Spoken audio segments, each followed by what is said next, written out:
All right.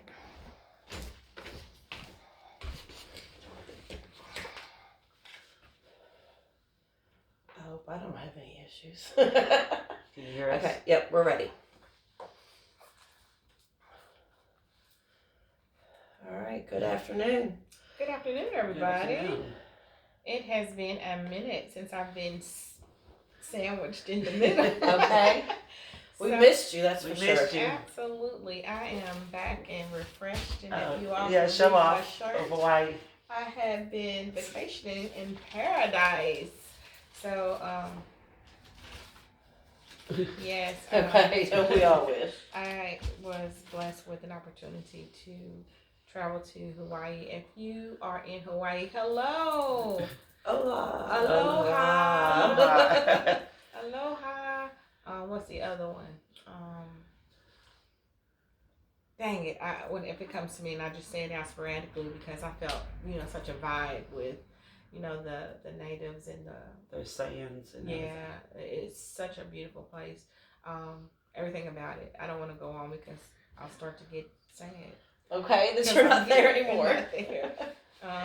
So, I like to thank you two ladies for holding it down. The couch feels so comfortable, and I know that the content that you all were able to produce, everyone is responding, and our numbers are getting up. So we want to say thank you. Hello. Good afternoon. Good morning. Good night, wherever you are, and whenever you're, reaching this message. We really, really enjoy having our time with you. So we just want to start like we always do. And please comment where you're listening from. Please. Because I know people are inboxing me personally, but share it on the page where you're from. We do have a new subscriber from Nigeria. Nigeria. Okay. Yay. No, we don't want that one. Yeah, you see why I'm not over sound. Sounds the old body sound. Yes, okay, yes. Let's let Lisa do what she do. Okay, don't touch no Nigeria, I know. Hi, Nigeria. I love in Nigeria. London. Yes. I know we have some local people. I want to shout out to my friends. I know my two nieces, Koya and Katie, watch this.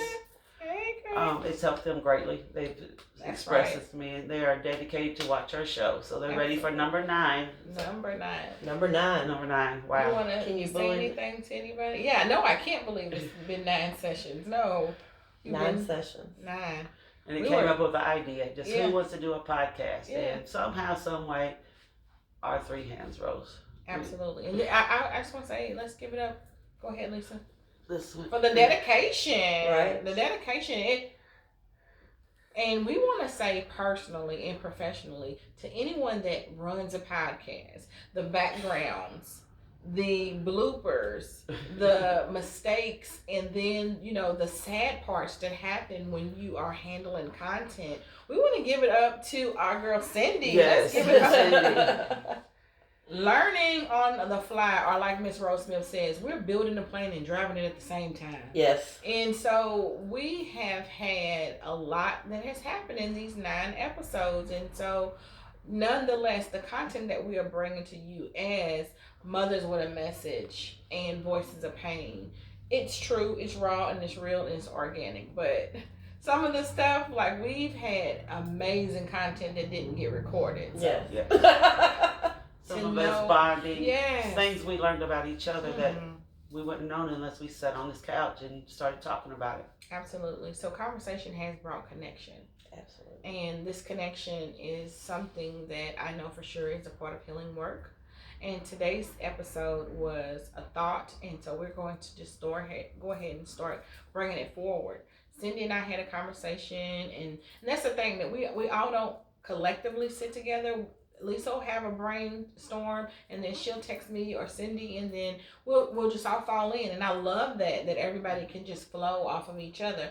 So Cindy was talking, and she was like, hey, we really need to have a conversation about what grief and the impact of losing a loved one, especially a child, does to the relationship. Whether you're in a long-term committed relationship or a blended family relationship, or a husband and wife that created children in the relationship together. However, speaking from experience, each one of us have our own we would like to share. And so I'm gonna say, take it away, Cindy. Okay. Well, I said I wanted to do this session because I can say that in the 5-year journey since Allie's passing, the marriage was the hardest, one of the hardest to really recover from. The grief, my grief. I was keeping myself away from him. I wasn't crying to him. And I felt like he wasn't doing the same to me, so that's why I wasn't. And in all actuality, he was grieving. He just was doing it in a more silent way because I was so loud that he couldn't be loud. And also we had breaking points. Men grieve differently, and we've asked other men to come on our show to, talk about that. There's a segment in my book, and this is a shameless plug, but not. The book is named, oh my goodness, what is it? I wrote a lot of. I was like, which one? But this one is the journal that helps the grief. It's Good Grief's Guide to Healing. That's what it is. So sorry, Good Grief's Guide to Healing is sold on Amazon or anywhere books are sold. This book took me into a place because of this exact topic. My husband, there was something that came out of him that was so broken, and I don't know what it is to lose a junior. You know what I mean? They tell me that my daughters are mini me, but to lose, and we have 3 children collected in our relationship, so it's 2 girls and the only boy was taken. So I know that a lot of stock was put into this son, that I'm going to have legacy and he's going to carry on and he's going to take some of these responsibilities off of me. Having 2 daughters, he's getting older. He's like, if one of these young men buck up, I mean, I can get their brother to get on them, but that was all taken away from him. He started a lawn care service for my son. And he's out there cussing every day saying, I started this lawn care service and this blanket ain't even here to do it. He's not even here. And so the saddest points of grief for me has been to watch my husband not feel supported.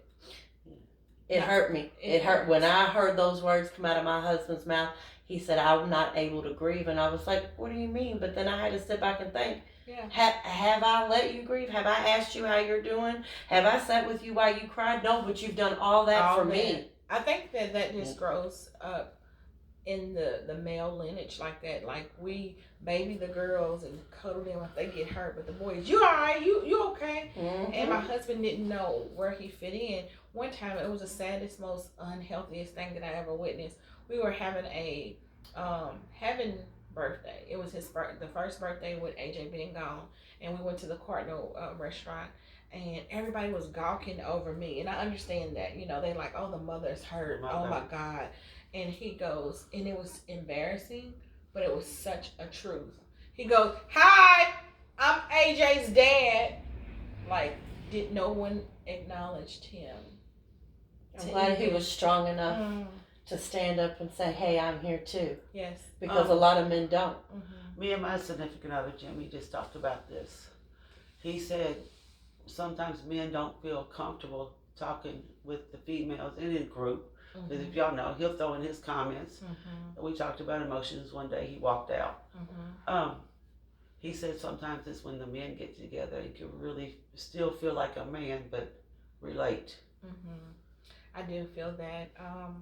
My husband trained himself to be on call for my cry, my hurt at any point. This man has to be at work at 3:30 in the morning, and that's when grief really likes to hit you in the middle of the night. And so I be turned back to him. Our backs are to each other because I didn't want to wake him with my tears, and he could hear me sobbing, and he would pat me in his sleep. That is the craziest thing, to where he just knew that he needed to comfort me, even though he had to get up early in the morning. And I'm like, what have I offered him in his pain and his grief? And then when I would be vulnerable to go in towards him, it would bring, like a frustration or anger because he didn't know how to receive. Have you all ever dealt with that where they don't know how to receive the support? Like, I'm fine, I'm okay, I don't need all yeah, I get that. He's like, I'm okay, but then knowing him for as long as we've known each other, like we I know celebrated you're 17 okay. years. Well, Yeah. we just did 26 years. We just celebrated October 26. Ooh, yeah. And how many years? 15. Yeah. Okay, so we do have. So all of us have over a decade with these men. Yes. So we are speaking from true experience, true life experience with these men. What he told me when he thinks about Dre and his other, like his parents who has passed, he just thinks about the good things, and I'm like, I do too, but I don't sit around thinking about the bad things. And when he wants to talk, now I actually stop and listen, because he did listen to me. I cried to him, I blamed him, I was angry at him. Like, he was the closest person to me, and unfortunately, we sometimes hurt them. Oh yeah. So I have to apologize and say, it's not just me, it's my emotions too. Mm-hmm. Like, not just putting the blame on emotions, because then I got to learn to deal with my emotions as well. But I'm thankful he gave me stability. He gave me more stability where I knew everything was going to be the same with him, constant. Juan was my rock. He had already been through this, and he knew what I needed without me even knowing what I needed. Like, he had already been shattered. He had already walked through that and started picking up the pieces to everything. And he had a wife, his ex-wife, and him. He had to help her too. So had already walked this path 20 years before Allie passed away. Wow. And so he knew what I needed when I didn't know what I needed. Wow. And see, that's the difference. Me and Tony, this was our most significant loss at the same time. And then if you know anything about, the enemy, if you all are believers or, have a higher being that you trust into, the enemy wants to kill, steal, and destroy. And the blame game came in. What I mean? We started attacking each other about our parents. Well, if you would have did this and if you would have did that. And that wasn't what we needed at that time. And it was just ugly because our minds needed someone to blame. We knew that we didn't have anything to do with our son being taken by homicide. We knew that we were in a good space. We don't argue. Me and him get along really good. The only time that me and him disagree is over our parenting skills. Because and that's in my book too, the child has been studying the parent the whole life. Right. And we've been loving them. We just been loving them and trying to get it all right with them. And they're like, and if I do something bad, I go to this parent. And if I want something to be said, yes, I go to this parent. So you have the need and then you have the want parent. I need and I want the other one. And so for AJ, I was the want. He wanted his mama. And my husband was the need. You know what I mean? My husband was a disciplinarian. His role in his son's life was to teach him to be a man. My role was to make sure that he was loved and he picked the right woman. We're the and he had quality. You know what I mean? To offer a woman. And so with that dynamic, it's different with my girls. My girls want their daddy and they just need me. You know what I mean? Yes, I do. Totally okay, girl. Yes, I do. Because I know them. So we read, because we're women, we read them like, no, honey, I was your age at one time. You're not doing that. You can't get over on me. So they're smart. They're real cunning that way. And it hurt to see my husband, not have this ability to express like, if you would have just let me man him up some more, like what did it have to do with anything that happened?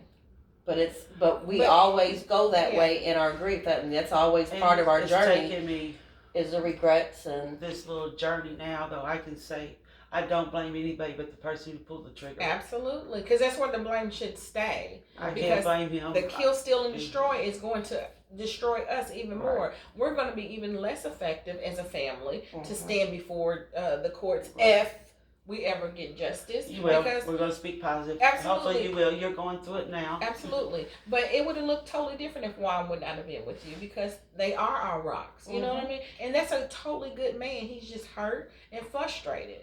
And I had to see past that because everybody was supporting me. They like, oh God, LG, I can't believe. And he'd just be standing right there, and they'd be like, hey man, how you doing?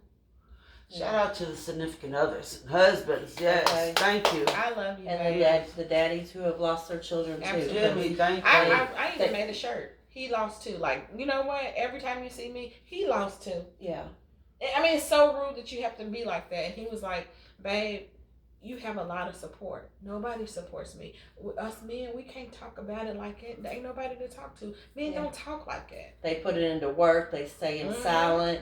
They do the total opposite. They start abusing things like alcohol and drugs, or they go and find very expensive hobbies like Legos and Funko Pops. I mean, they find things to put it into. But in my situation, Jimmy had already lost his parents before Dre passed. So he had a few years on that, but then we lost Dre together. Yeah.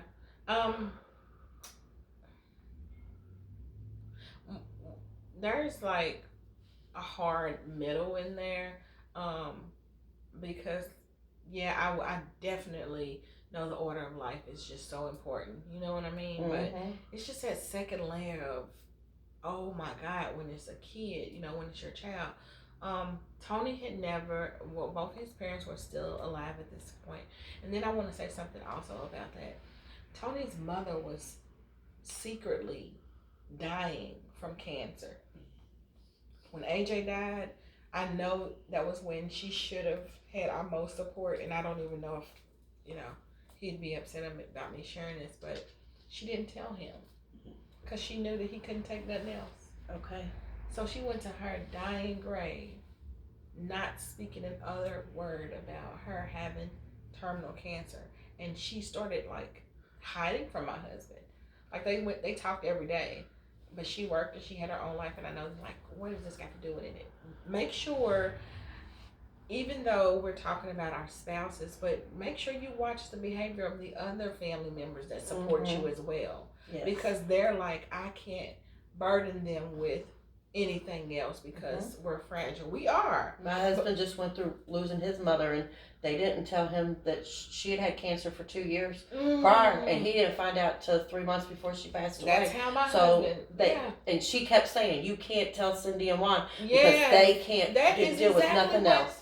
Phyllis did. Yeah, and that is a mother just trying to protect her child. Yeah.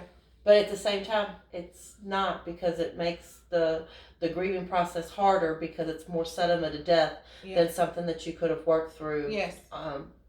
And she could have gotten treatment, and he could have been at those doctor's appointments with her. And now that's what he's most saddest about. Yes, our son has died, and it's been 10 years, but his mother has passed, and for him to now learn that she did a lot of that last sickness by herself. We had 30 days to try to turn it around and get her well, and it didn't turn out that way. So mother-in-laws, mothers, fathers, even you just witnessed your dad being sick and him not wanting to even say nothing to you. He didn't, but we had known, but he told me, I'm not going to the doctor. We are not, this is not getting diagnosed. And he went into a camper and lived his last 8 months in a camper, fishing and enjoying the sunsets and the sunrises and the animals and outdoors. Like that's what he wanted to do, and he did it his way. And if he hadn't went to the hospital and they said you have to be sent home with somebody or have to go to hospice care, he probably would have still been in that trailer by himself when he passed away. But because he had went to the hospital, because he had passed out, and somebody had at the campsite was like 911. You know what I'm saying? I'd rather know. I don't like the shock. I'd rather know. So I'd rather know try too. To prepare, and it's hard to prepare for it anyway.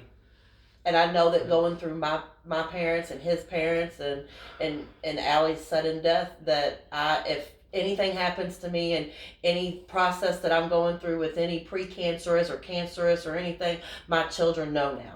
I will not keep that from them. Even the little things that they might not think means that much, but at least you are on that walking path with me. Because it hurts so much worse when you got to take it so suddenly. More to process. Absolutely. At one time. Absolutely.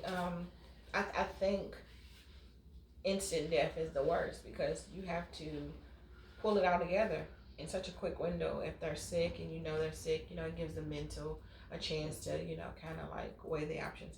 Do I love this person enough to not want to see them in pain or hurt or this, that, and the other?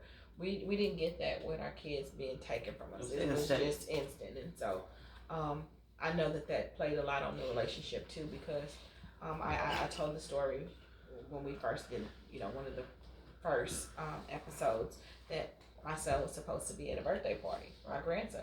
My son was taken on my grandson's birthday.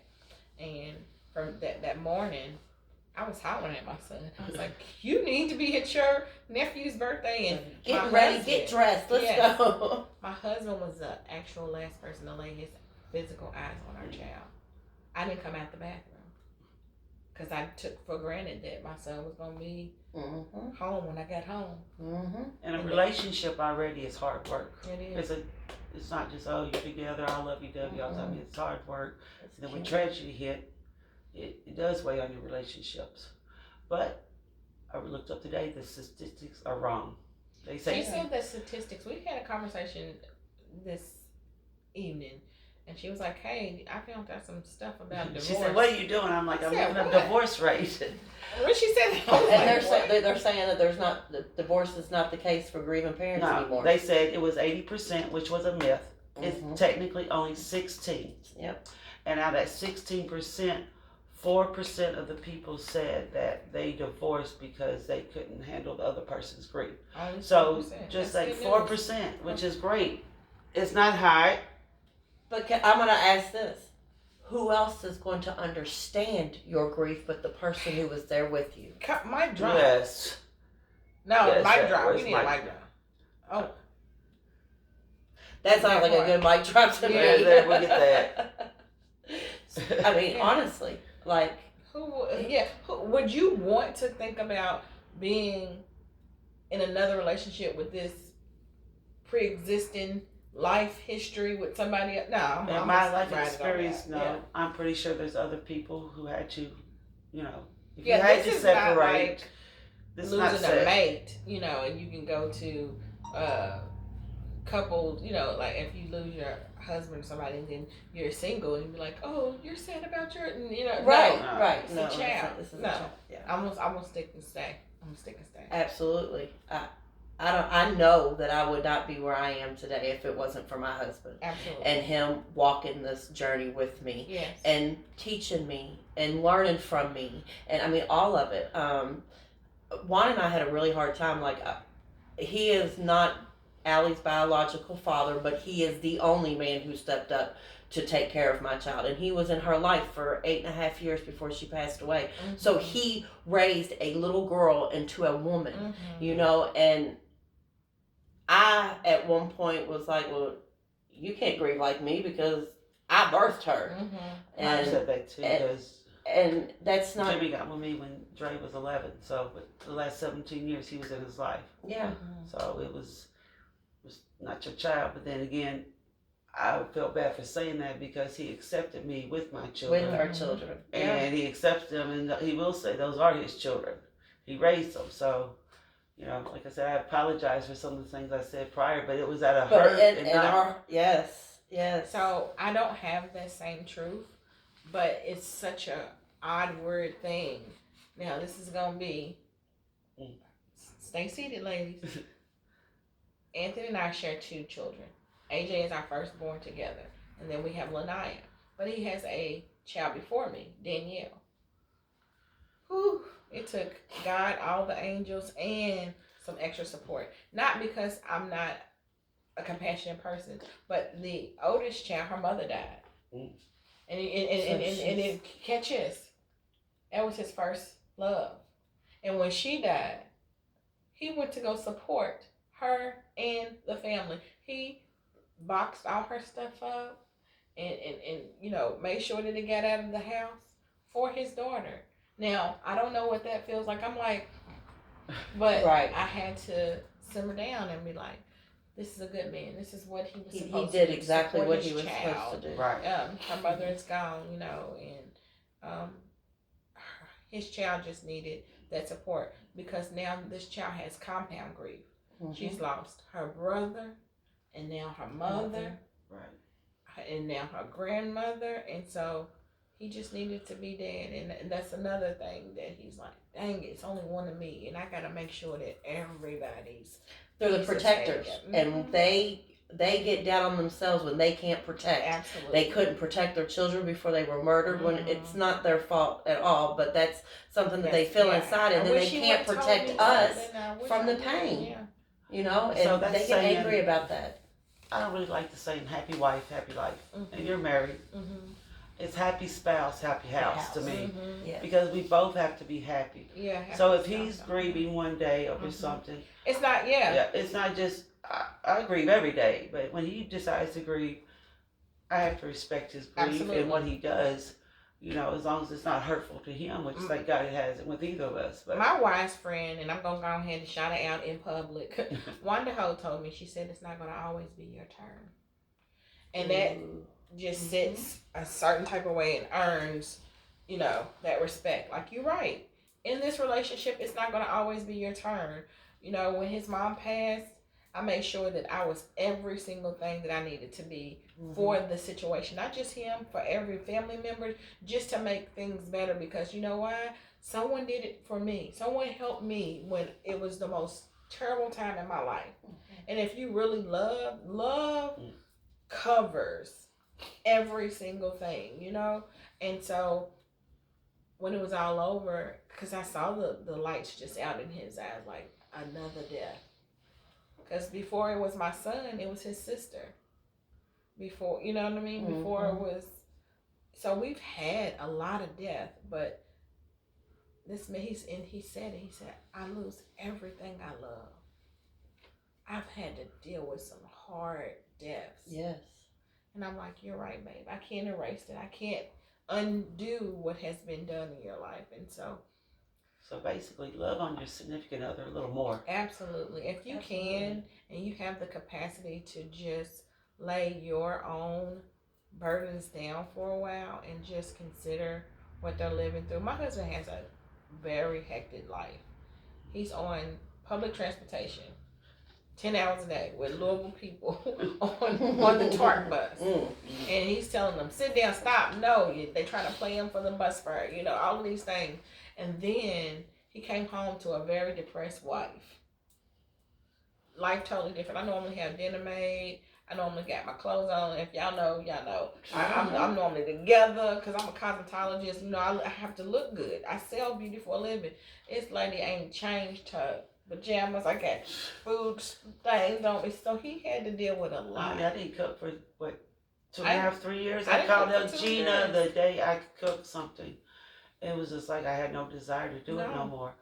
But then I'm like, okay, he's not feeling good. Who's going to cook for us? Yeah, mm-hmm. I didn't have a choice. 5 months after Allie passed away, Juan got COVID and almost died. So I became his caretaker. So now I had to do everything. But we still had little kids at the house. I had a middle schooler and 2 high schoolers when Allie passed away, still living in the house. So I still had to get up and cook and clean and be a productive person in the most painful times, and I think that a lot of our grief kind of got compounded because of Juan's illness. But so I have a question for you all. Okay. What has grief done to your intimacy with your husband? I mean, So into me, I see. Mm-hmm. Into me, I see that I want to blame it on a lot of medical stuff, right? Mm-hmm. But I've had a complete hysterectomy. I am 48 years old now, but I'm a Scorpio, and Scorpios are driven by a lot of things. You Emotions. can't get exactly. You have to wind me into the mood. And I've been told that my libido is at 0, and I'm like, okay, that's the excuse. I'm going with it. Good. You know what I mean? I have a medical thing on my chart, on my chart, that says, look, it ain't just, Okay. But as carrying the title as Scorpio, we're supposed to be some seductive lover that just, sucks life. You know what I mean? And have people just like, woo, I ain't had it like that. I'm not her no more. It's been all over with me because now I'm going through the perimenopause in that stage, and I'm waiting for this surgery to happen so I get back to being Lisa. And I don't know if it's going to happen or not. Guess what? It was the grief, then the hysterectomy, and then it's kaploop. So I had my hysterectomy a long time ago. So 15 years ago, before I got with my husband. So it's probably 17 years, if we're going to count numbers. So that part of me was gone. And my husband and I was very intimate, physically, sexually intimate. But we are no longer that intimate. We are now physically intimate. The cuddling, the holding hands, the just sitting next to each other. That's what we are now, because I don't have any sexual wants or needs or anything anymore since Allie's passing. It's not even one thing that's on my brain. I don't know if it's just I don't want to feel good. I don't know, but the sexual intimacy is gone, but the physical intimacy has now started to happen more than what it was before. I think we learn how to love in a different way. I think I'm more connected to, like you said, the physical touch. Like I can just cuddle in his arms, like just give me, and that makes you feel so good. If it makes me, and that's why I told him, just hug me.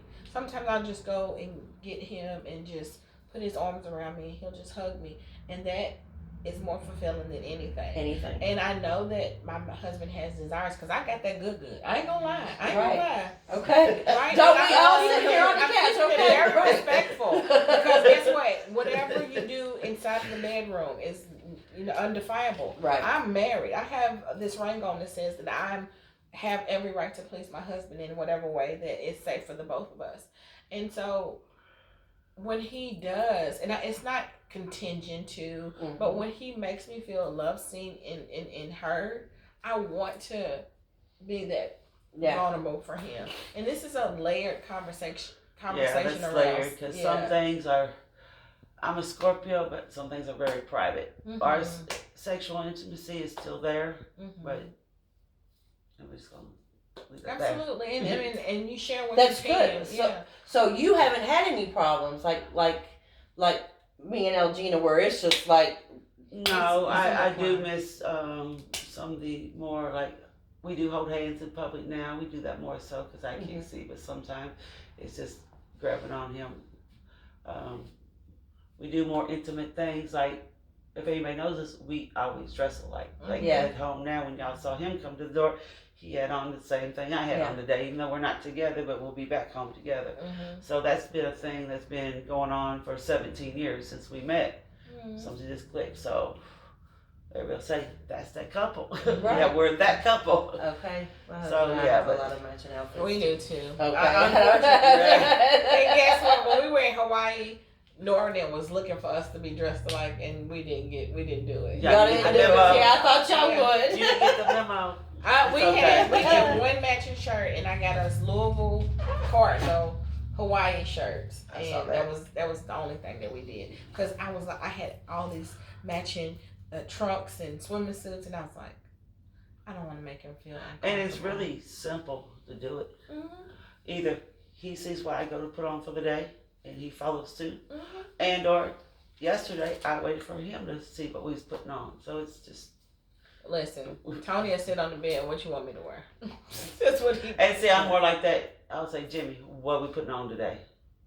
Let me know. Then I can go and do my accessories. Whether it's my earring, it's normally my earrings. I usually let my husband pick out what he's wearing, and then That's it. Yeah. I'll go off of him, because he's the one who takes 3 hours to get ready. Where I just got to throw stuff on real quick, That's so funny that that. Both of you guys is that because Jimmy is the dresser. Jimmy is the dresser. If anybody knows Jimmy, he is the dresser. And then to find out your husband. Yeah, my husband is too. Well, I take care of me and Tony. Okay. I'm just gonna let you know. But don't get it wrong. I do have ideas, and we'll go off of it. Yeah, my brother, literally, my sister-in-law, she never dressed herself. My brother would go pick every single thing out for the whole family for everybody to wear. So I guess. We did that with when my kids were home. We all had. I just remember a green shirt one day. The boys had it. Lisa made it extra with girly stuff, and the boys, we all was a united family. I want to take a second just to let you all know that I am pressing through today. This is number 3 for me. Today is my brother's actual death date. And it's one of those ones to where I know for sure I did not make it to this far without him.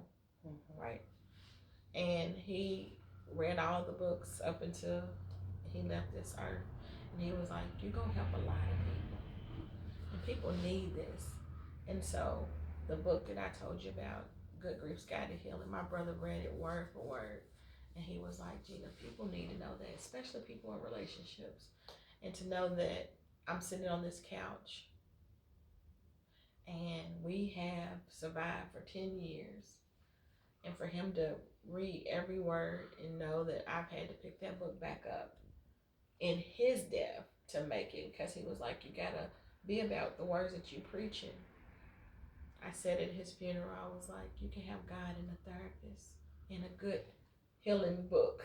And that book is a good book. Yes, so yes, if you all need some support, ACE is here in Louisville, Kentucky. We have in-person sessions every other Monday. And today we will do a Zoom so that all of our followers and friends around the world that we've connected with, we were just in Tennessee. Last year they were in Jamaica. And the year before that, we were in Washington, D.C., and Chicago. And we like to stay connected. And so the Zooms over the colder months here in Kentucky are November, December, and January. And so you'll get to partner with us. And so if you become a member on the ACES page, you'll see the link information to go live with us on Zoom. And if not, Cindy always uploads our content so that you can come back and visit whenever you have the capacity to hear from us. Is there anything we want to say before we go, ladies? Let's have a moment of silence, especially for you and your brother and everybody who's going through something. Let's just have a moment of silence. Things will get better. My brother's name, we were named like twins. That his name is Elgin Lamar Bullock Jr. He's my daddy's little mini, and we were named. I was born first. People swore all of our lives that we were twins because Elgin and Elgina. I'm like, I'm the oldest. And he was bigger than me, so he's my big little brother. So thank you all for taking this moment with us, and we'll start now.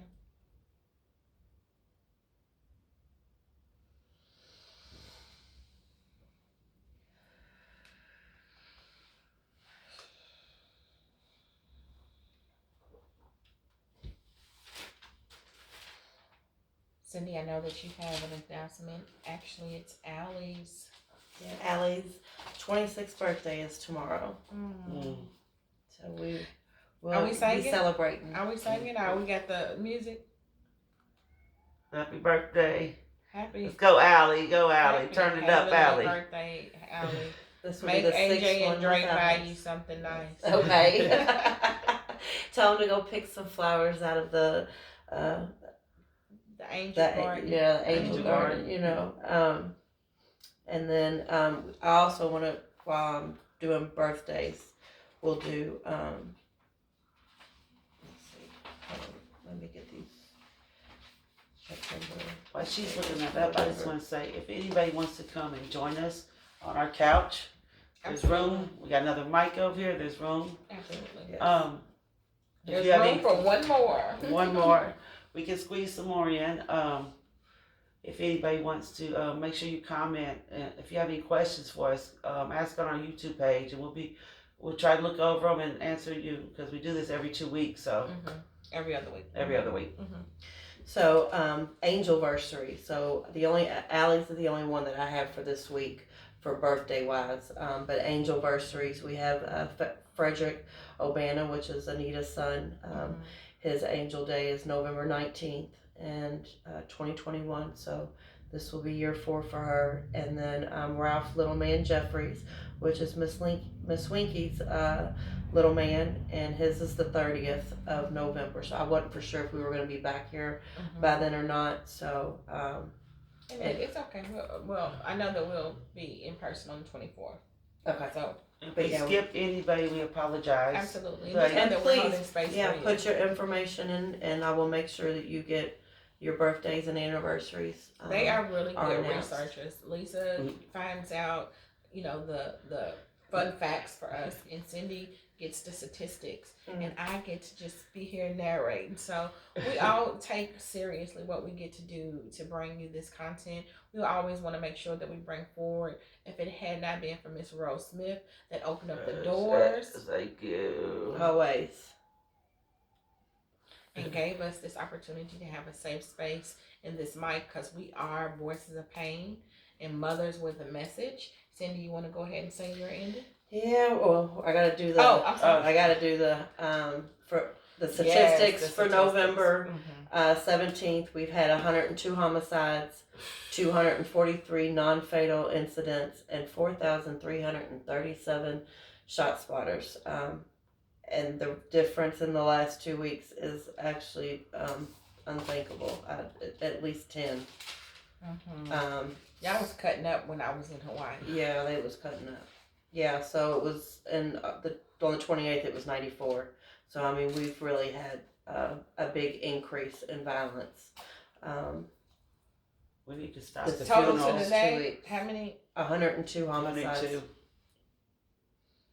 That's 102 too many. Yeah. Like we learned at the retreat, we need to stop the funerals. Stop the funerals. Stop the funerals. Stop the funerals, and then 243 incidents. Which means somebody has been hurt and went to the hospital, right? But did not die. And that's 243 out of 4,337 shots that were spotted by our shot spotters. So if the shot spotters are not in your neighborhood, we're not even hearing those. These are just the ones that the metro government is recording. Yeah. And that is a really bad number, especially with the holidays coming and everything else that's going on in the world. Yes. That's 102 more mothers, 102 more fathers. So actually, 208 more parents that have to grieve. Kenneth had done a thing on it from Moms with Murder Sons and Daughters, and he had a big thing that every person has at least 100 people who are grieving them. So, and that's just family or friends. You know what I'm saying? So each person we've got thousands of people suffering every day. I literally want to say this: show up for yourself. If you're hurting, there's organizations like the ACE Healing Project that have open door policy. You don't have to come and say anything or do anything. You can just be surrounded by other peers that know what it looks like to walk this life. And this is a new journey, and you do need support. A lot of my old friends don't know how to support me. That is not a pass or, permission for them to stay ignorant about what it looks like to support a person that is living a life without their child. But if they really want to support me, start showing up to these sessions to say, hey, look, somebody that I love is hurting and I don't know how to support them. That's what these conversations are about when we do these sessions, and then when we have the in-persons while we're here in Louisville every other Monday. Come and get supported. You do not have to do this alone. Absolutely not. So we're going to get help. Yeah. It's actually healing to get help. So again, thank you, Ms. Rose Smith, for everything that you do for the ACE Project, period, but most importantly for the ACE Healing Project, where we are healing every day because of what you do for the community. And to round up what we talked about today in marriage and relationships, it doesn't have to end if you don't want it to. Mm. It does take work. It takes communication. It takes love. It takes faith. It takes understanding and empathy in order for any type of relationship to work. To going through the grief process. Absolutely. Yeah, it reminds you to honor those vows from better or worse. Absolutely. In sickness and health, to death do you part, not the death of a child. Right. To death do you part. And just sometimes if it gets to be too much, just tell that person you need to take a walk. Like, time out. Call a time out. I'm an avid sports fan. I will call it time out. We don't need to talk no more. Let me go in this room. You go in this room. You know. And it's really beautiful to offer in professional help for your relationship. Yeah. The Bible speaks about 3 knots not easily broken. Well, put another knot in it and get a therapist. If you all think that you're not fighting healthy and you're not getting that connection and conversation, because that's what it is. You have to have those hard talks to know which way to support each other. So, Cindy, yeah, your we're gonna live every day, and we're gonna love everyone, not excluding yourself, and we're gonna laugh because it's contagious. I am going to be better, not bitter. I'm going to have a set attitude for gratitude. My son Anthony Jerome Smith was here, and because he was here, I'm building legacy through love and through every time I connect with another person that's on their day one. I want them to know that you can make it. And I'm here for my son Andre Scott Jr., better known as Dre, and I just tell everybody do right every day. That's it. And that's a wrap. So thank you all. We're praying for you to make it through the holiday season safe and sound. And if you need to connect, you know where we can be found on YouTube. Bye.